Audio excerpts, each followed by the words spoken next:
Autumn in Texas is a time when the sun bakes during the day and the chill chills to the bone at night. On such nights, Grace Wilson used to wrap herself in an old flannel bathrobe, drink strong coffee, and listen to the sounds of the night. But today she heard more than just the wind rustling the dry leaves, and not the distant howling of coyotes. Today the sounds were different. Wrong. She sat on the bed, holding her husband's shotgun. She slowly stroked the worn flask with her fingers, as if recalling how it had often hung on the wall during Jack's lifetime. Back then, the gun was just part of the decor, a familiar but unnecessary object. Now, without it, she felt naked. Grace knew the sound. Short, muffled footsteps. Cautious. Not animal-like. Human. Someone was creeping around the house, checking windows and doors. Her heart pounded in her chest, but there was no panic. Only an icy realization: they had come. They were waiting for the lights to go out inside. She realized this as soon as she noticed movement at the edge of the yard, where the old barn stood. Shadows darted toward her, hiding around the corner. 2, maybe 3. I couldn't see their faces, but I recognized from their silhouettes that they were men. Solid, large men. Grace did not turn off the lamp. Instead, she got up slowly, walked to the far corner of the room, and stood against the wall. From there she could see the front door and the side window. She no longer heard footsteps, but she knew they were there. They were waiting for her. They checked on her. How long has she been awake? Does she lock her doors? Does she lock the windows? They didn't know if she could hear them. For 15 minutes nothing happened. Grace stood motionless, her breathing even and deep. She remembered everything Jack had taught her. She remembered how he laughed, calling her "my little fighting widow," when she first hit her target from 200 meters away. Then it was fun. Now it was her only defense. Sound. A metallic clang outside by the barn. She carefully leaned over and looked out the window. A light flashed in the darkness, a torch. Weak, pointed downward so as not to attract attention. Grace gripped the rifle tighter. A quiet creak came from behind the door. Someone timidly pulled the handle. He checked it once. He waited. Then again. Grace raised her gun, pointed it at the door, but took her time squeezing the trigger. They still didn't know she was here, didn't know she was armed. Which meant she had the upper hand. And then there was a new movement. From the side. Near the kitchen. Grace turned around, pulling out her rifle and pressing her back against the wall. Someone had gone around the house and was checking the back door. She had 2 seconds to make a decision. She took a step forward, quickly grabbed an oil lamp and extinguished it in one motion. Darkness enveloped the house. Outside, everything froze. They realized that someone was inside. Grace slowly approached the window. A silhouette emerged from the darkness. Tall, heavy. The man stood almost close to the glass, peering inside. She was not breathing. The man froze, as if trying to see if he could see anything in the darkness. Then he leaned over and checked the window. It was closed. He stepped back. Grace heard him whispering to someone. "It's not lit, maybe he's sleeping." A second voice. Hoarse, with a slight southern accent. "Let's make sure." Quiet footsteps. Someone was walking toward the porch. Grace raised her rifle, took a deep breath. The sound of wood under someone's shoes. A step. A second. She slowly pulled the trigger, keeping her finger on the fuse. And then a light came on outside the window. Not in the house in the distance, on the road, where her neighbor Sam's old truck should be standing. Headlights flashed across the yard, illuminating silhouettes, causing figures to dart immediately toward the woods. Grace didn't move from her spot. She knew they were gone, but not for good.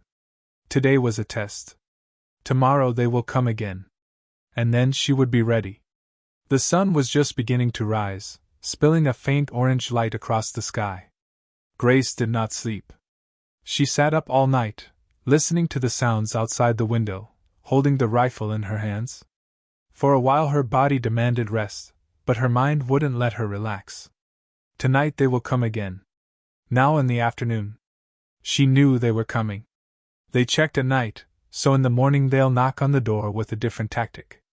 They'll try to talk through their teeth, play friendly guys. They'll give her a good warning. And if that doesn't work, other things will start. Grace stood up and stretched, arching her back. Her muscles ached, her body protested, but she didn't care. She pulled on her jeans, put on a tight shirt, and went down to the kitchen. The hot coffee burned her tongue, but it burned into her consciousness better than any dream. Dogs barked outside. She stepped out onto the porch, squinting against the bright morning sun. A black Ford stood at the gate, its engine still rumbling quietly. Next to it stood 3 men. 2 large and 1 skinny, with their hands in their pockets.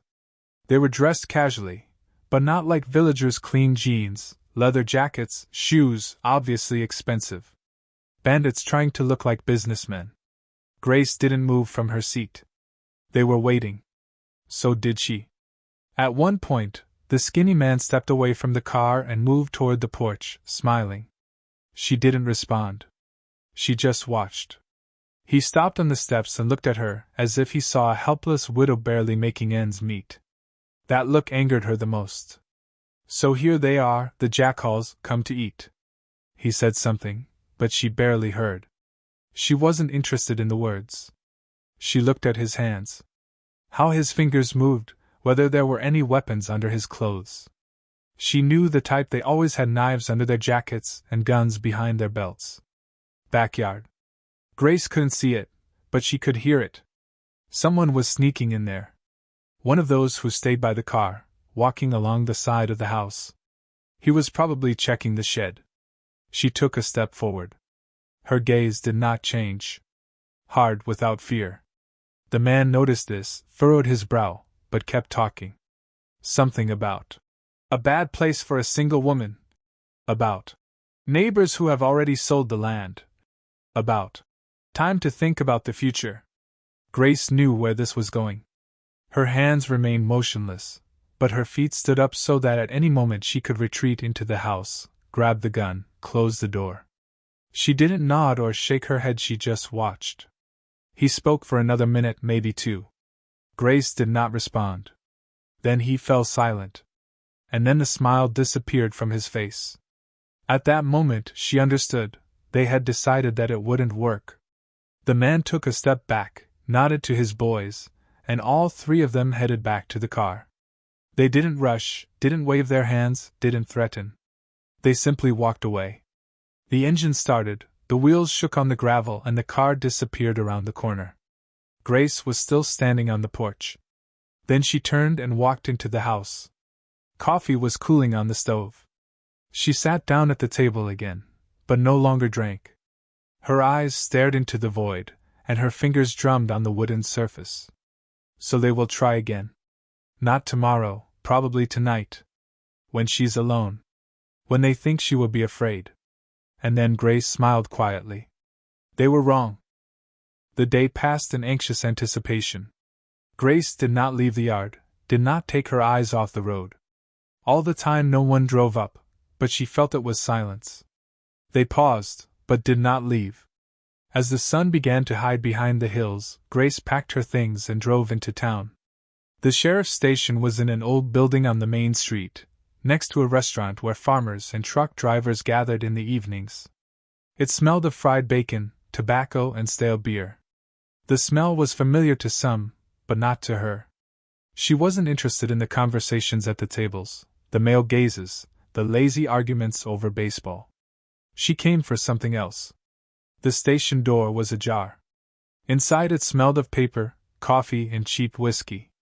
Hanging on the walls were posters yellowed by time, someone's lost cowboy cape, and an old board with notices about lost dogs. Grace went inside. Sheriff Thomas Delaney sat at his desk, sprawled out in a chair. He had the face of a man who never had to rush anywhere. He chewed tobacco, slowly, lazily, as if even this activity bored him. In the corner slumbered his assistant, a young boy of about 25, with the blank eyes of a man who works here not because he wants to, but because he has nowhere else to go. Grace silently placed the photo of the dead dog on the table. The paper was crumpled and the blood stain on the grass was visible even through the graininess of the old photograph. The sheriff looked at it, chewed his tobacco, and spat into the iron tin. He didn't take the photo, just glanced at it as if it were an advertising brochure. Grace waited. Silence hung in the air. The sheriff raised his eyes, looked at her for a long moment, then slowly leaned forward, leaning against the desk. He did not speak loudly. He didn't wave his hands or play with his muscles. He simply smiled. Like a man who wants to let it be known that he has made up his mind. Grace saw it. He didn't want to help. He didn't even pretend he was going to do anything. She saw that lazy, slippery indifference in his gaze. He knew she was being pursued. And he didn't care. She turned and walked out. The air outside was cool and smelled of autumn. Behind her back in the bar, someone was laughing loudly, an old radio was playing, someone was arguing about the election. The world was living its own life. Grace crossed the street, heading for the store, but felt she was being watched. Shadows moved behind cars, languid silhouettes smoked by the alley. She recognized one of them. The guy who stood at her gate that morning. The one who had talked to her, smiling. He hadn't left. He was waiting. Her neck lit up at that thought, but she didn't quicken her step. She did not show fear. She simply kept walking. In front of the store stood an old Chevy, dusty, with rust on the door. Sitting in it was Sam Carter, an ex-Marine, her former neighbor. He didn't look at her, but nodded slightly, as if watching the movement of people. He, too, guessed. She went into the store and gathered some food, a pack of ammunition and a bottle of water into a basket. When she came out, the shadows by the alley disappeared. But that didn't mean anything. They simply decided it was still early. Grace got into her old Grand Cherokee, started the engine and drove out of town. It was a 20-minute drive home. It was quiet. Darkness. The sky was overcast. She drove, holding the steering wheel tightly, looking only ahead.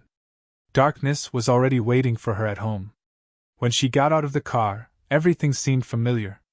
But the smell was different. She knew the smell of her ranch. She knew the smell of the house, the barn, the shed.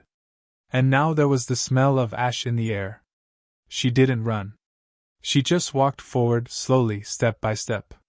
What had once been a chicken coop was now a pile of charred boards.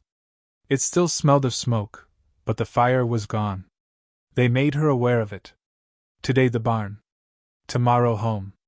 Grace stood looking at it and remained silent. She didn't need proof.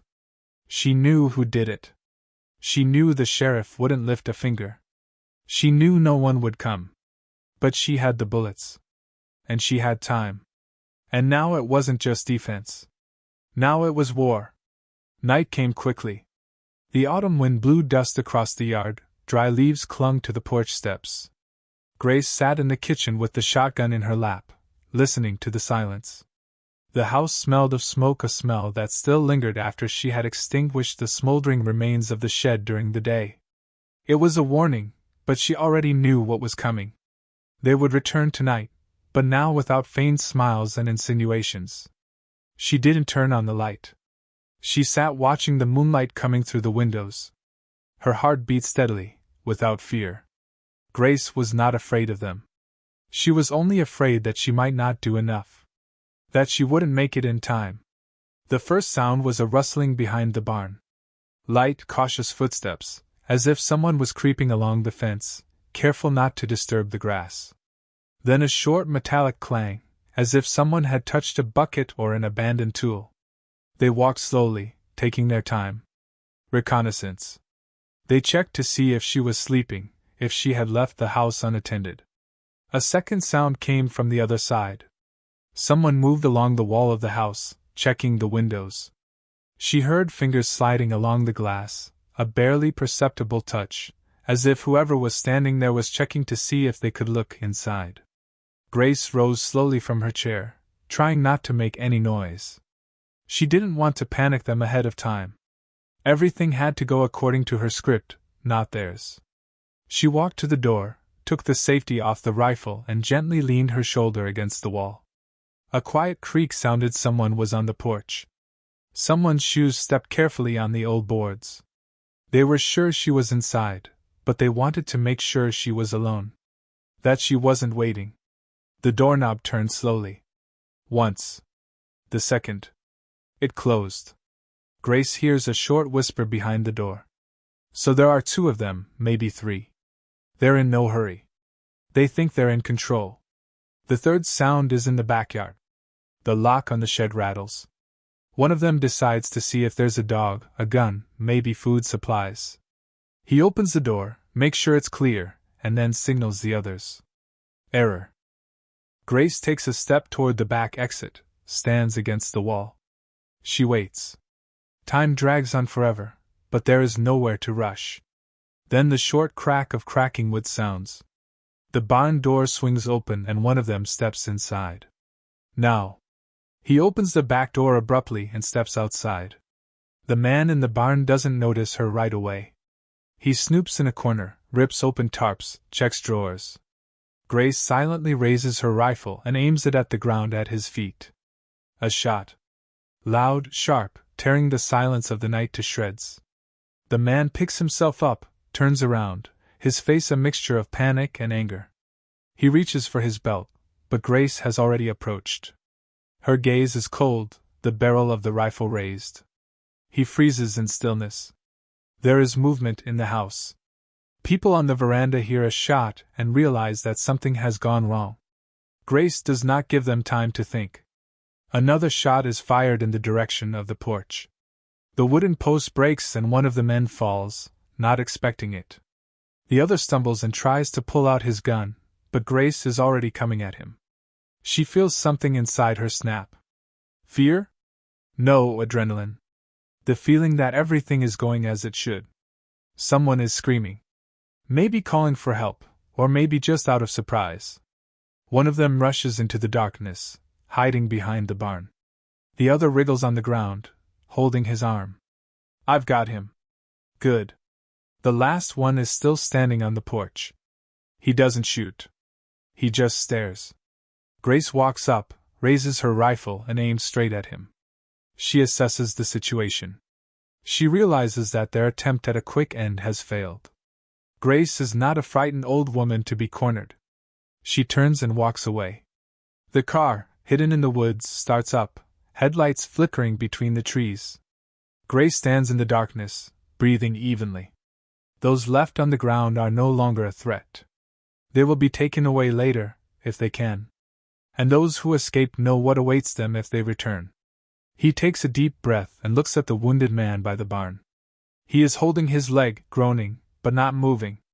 Her hand trembles slightly, but not from fear, from the fact that the tension is slowly easing. The night no longer seems so dark. She knows now, they tried and lost. But something inside her tells her that it's not over yet. Grace didn't sleep. She didn't even try. She sat on the veranda with her rifle in her lap, staring into the darkness where the bastards who fled after the night confrontation had disappeared. Those who remained on the ground were snatched up by their fellows. No words, no screams, they knew they would not be freed otherwise. His body was still tense, but his mind was working clearly. It's not over yet. They will be back. The only question was when. By morning, the air still smelled of gunpowder and cinders. Grace didn't bother cleaning up the traces. Let them see that they were not welcome here. She looked around the yard, fresh footprints by the shed, a broken step, shell casings in the grass. She picked one up, squeezed it in her fingers. 9mm caliber, standard police equipment. She smiled. This meant that the sheriff was with them after all. The case was closed. Sam arrived in the afternoon. He got out of the old Chevy, looked around the yard, spit on the ground. Grace watched him walk around, peering into the barn, looking at the dents in the wooden walls. He didn't speak, but she didn't need words. They understood each other. He knew what had happened. He knew it wasn't over yet. By evening, it became clear that the wait would not last long. The dusty trail reappeared on the horizon. Grace stood on the veranda, raised the rifle and slowly dragged the barrel along the horizon line. The car was getting closer. 3 silhouettes inside, 2 more on motorcycles behind. They are not hiding. They don't pretend to be benevolent. This time would be different. She looked up. Sam was standing on the other side of the field. In his hands he held an old double-barreled shotgun. He was far away, but she didn't need to see him up close to know he was ready. Somewhere in the houses over the hill, the same farmers were now loading their guns, checking ammunition. They hadn't been summoned. They simply knew. The car stopped at the gate, the dust slowly settling on the road. One of the guys got out, lit a cigarette and looked out onto the porch. Tall, stocky, wearing a leather jacket. The same one who came the first time. Grace didn't move from her seat. He took a drag through the cigarette butt in the dust and approached her. He spoke up. Grace was not listening. They had not come to negotiate. She saw the other guy at the car checking his gun. She saw one of the men, who was standing further away, holding his hand on his belt. They didn't wait for her answer. The first shot rang out across the field. Sam. The man by the car fell, clutching his side. The others jerked, one reached for the gun, but Grace was faster. The rifle jerked in her hands, the bullet hit the ground a step from the feet of the man walking to the porch. He froze, raised his head. And then the chaos began. Someone was screaming. Someone was falling. The ground rippled with gunshots. The man by the car crawled up behind him, the wounded man clung to his side, and those on motorcycles scattered. Grace felt an icy calm inside her. Adrenaline? Perhaps. But there was no fear. One of the boys dashed toward the barn, trying to hide, but was hit by a shot. Grace didn't look to see who shot. Maybe Sam, maybe someone else. It didn't matter now. One of them realized that things had gone wrong and rushed back to the car. The other stayed in front of the gate, holding his arm. Blood ran down his fingers, falling into the dust. He tried to raise his gun, but didn't have time. The car roared its engine. Someone shouted, calling for the others to flee, but it was too late. 2 remained in the mud, 1 ran into the field, another hid behind a charred shed. Grace lowered her rifle. Silence. The wind. The smell of gunpowder and autumn grass. The car drove away, rolling back down the road, leaving tire tracks on the dusty ground. Grace stood on the porch, watching it end. They were already gone. Only the wounded remained, only those who had nowhere else to go. She turned her head. Sam emerged from behind a tree, slowly approaching her. He was still holding the same double-barreled shotgun. He didn't say a word. He didn't have to. That was clear enough. Grace stood on the porch, feeling her fingers go numb from the strong grip of the rifle. Still tense, still ready to shoot, but the night was already hers. Theirs was gone. They hadn't won, hadn't taken what they came for. They abandoned their own, left the wounded. Was it easy? No. Was it easy? Hell no. Sam approached calmly, looked at her and then at the bodies lying in the ground. There was no surprise in his gaze. Rather, confirmation of what was already clear. Everything had gone exactly as it should. In silence, he crouched by one of the wounded, turning him over with the toe of his boot. He was still alive, breathing heavily, his hand clenched on the wound, but there was too much blood.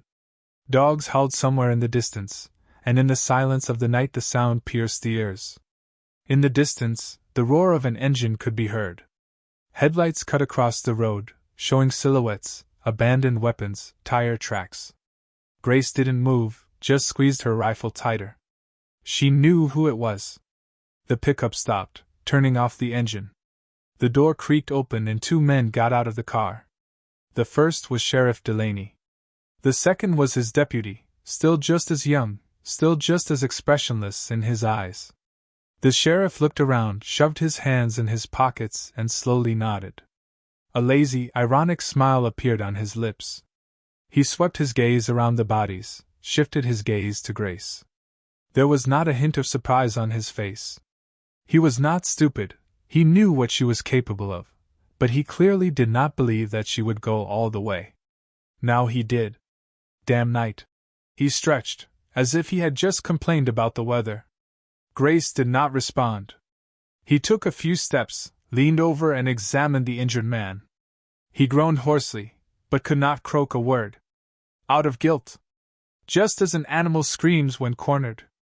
The sheriff nodded at the deputy, who pulled out a walkie-talkie and said something short and concise. "I called an ambulance," he said, without even looking at Grace. "You should have," muttered Sam, blinking slowly, like a man who has seen too much shit in his life. The sheriff shifted his gaze to him, as if noticing him for the first time. "You realize, Tommy," Sam said slowly, "that this game is over." Delaney remained silent, but you could see the irritation in his eyes. He knew the game was over. Too loud, too many witnesses. Too many who knew how it started. No longer would he be able to say, "You know, the usual shooting, the usual Texas crap." By the next day, rumors would be circulating around town, and not just any rumors. He didn't have time to cover his tracks. A long look. Tension. The sheriff sighed, craned his neck and waved his hand to the deputy. "Take it away." 2 trucks arrived 20 minutes later. One with medics, the other with guys in uniforms. The wounded were taken away, the bodies were loaded. No one asked anything. No one was surprised. The sheriff looked at Grace one last time, pausing for a moment as if he wanted to say something. But he didn't. He simply turned and walked away to his car. Only when the engine fell silent in the distance could Grace breathe a full breath. Sam stayed behind.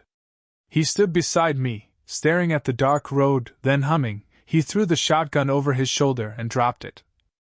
"I don't think you'll see them again." Grace answered nothing. She just looked at her house.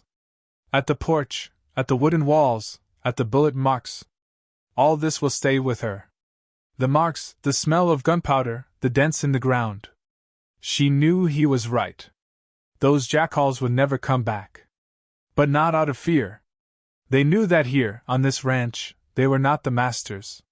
Grace sighed, turned around and walked back into the house. She didn't look back. Dear listeners, thank you for the time spent together. Subscribe to the channel, put likes and write how you like this story. Click on the bell not to miss new videos and see you soon.